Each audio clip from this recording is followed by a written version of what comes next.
get to where we have 7 or 8 separate themselves from the rest of the pack with this team.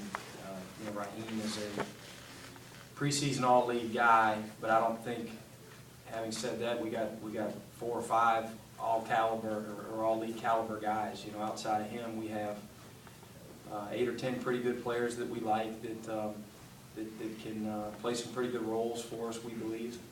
And so instead of using that as a negative that we don't have 2 or 3 all-league guys, we'd like to think the positive side of things is that we have good depth and good parity.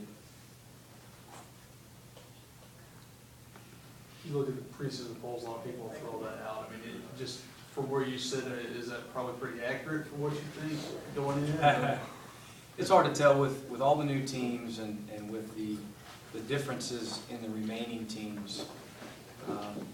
It's hard to tell. I guess it's for other people to I guess make those predictions. It's our job to improve and become as good as we can be, and hopefully be competitive come late December when we open with Denver at home, and become significantly better, hopefully, as we were last year come March in the WAC tournament.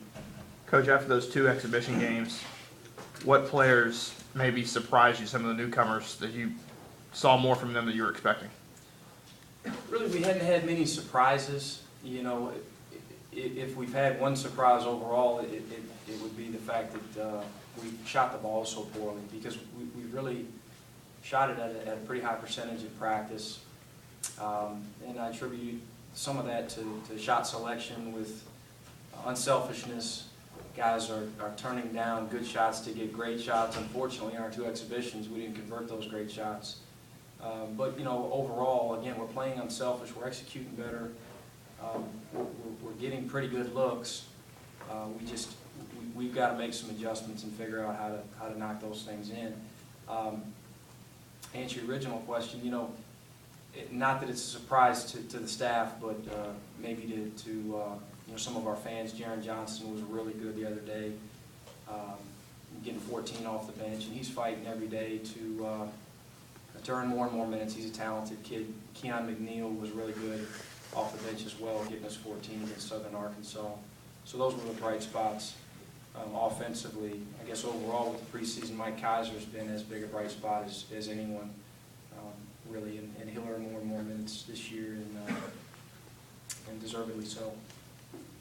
Have you been able to flesh out your rotation at all? You talked about the missed competition coming into this season. Any more definite rotation now after 2 exhibition games?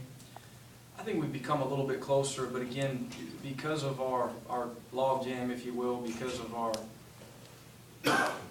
parity, I think that we're going to continue to play 8 to 11 guys on any given night, and it all depends on how guys are playing.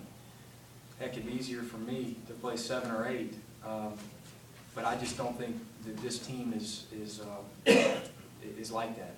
For us to be productive and to max out, if you will, I think that we need to get contributions from a bunch of different guys.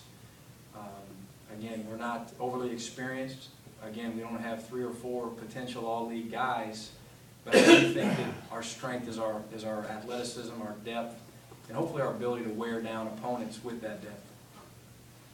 Obviously, the depth is something you look to build with the style of play you like to play, get up and go. You need more than 7 or 8 to really enhance that style. Yeah, with us wanting to press and run for 40 minutes, I think the more you play, the better. But again, we can always adjust. If we have 6 or 7 that are in a really good rhythm, then we'll play 6 or 7. And these are things that we tell our guys daily.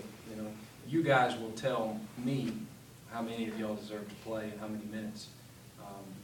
You guys define who starts and what roles you have. I don't do that. You guys do that. And our guys have bought into that to this point. You guys open up the season on the road at A&M. What do you really see from them so far? A&M is they're very big.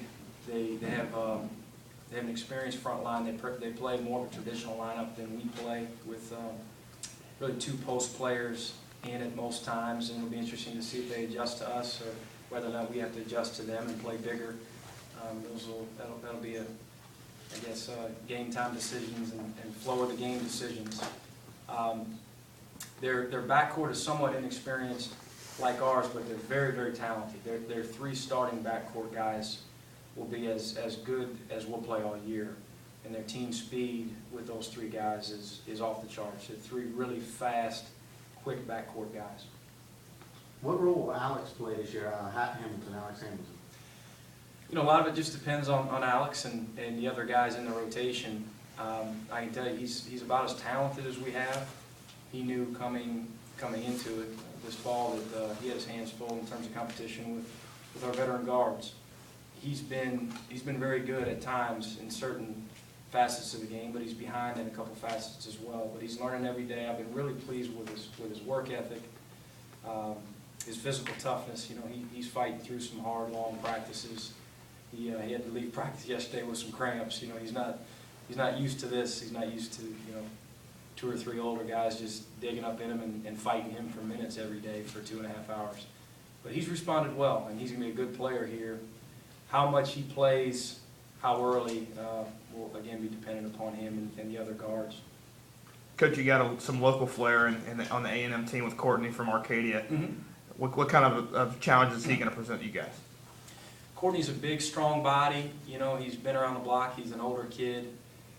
He's definitely, you know, an SEC guy physically, but he's had to fight some injuries himself. So I'm sure he's looking for a big year, and I know that he's talented enough to be a good player there.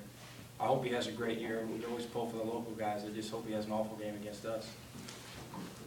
Mike, from an outside perspective, you know, last year there weren't a lot of expectations coming off the year before. Mm-hmm. And you guys really overachieved by the outsider's mindset. Obviously, because of your success last year, from an outside standpoint, there's a lot more expectations. Do you guys even talk about that or think about that, or does that even affect you guys? Not really, Malcolm. You know, whether we're picked first or picked last, our goal remains the same, and that's to make the NCAA tournament. Our guys are more confident than they were a year ago, but not because of preseason predictions, just more confident for other reasons. I don't think we'll be any tighter, you know, or put any added pressure on ourselves because we're picked 4th. You know, the Utah States and New Mexico States of the world that are always picked at the top of their preseason polls. It's probably a factor for guys like that, you know, and maybe we'll get to that point as we continue to build this program in the right direction. But to this point, it's all about making the NCAA tournament, whatever we'll pick.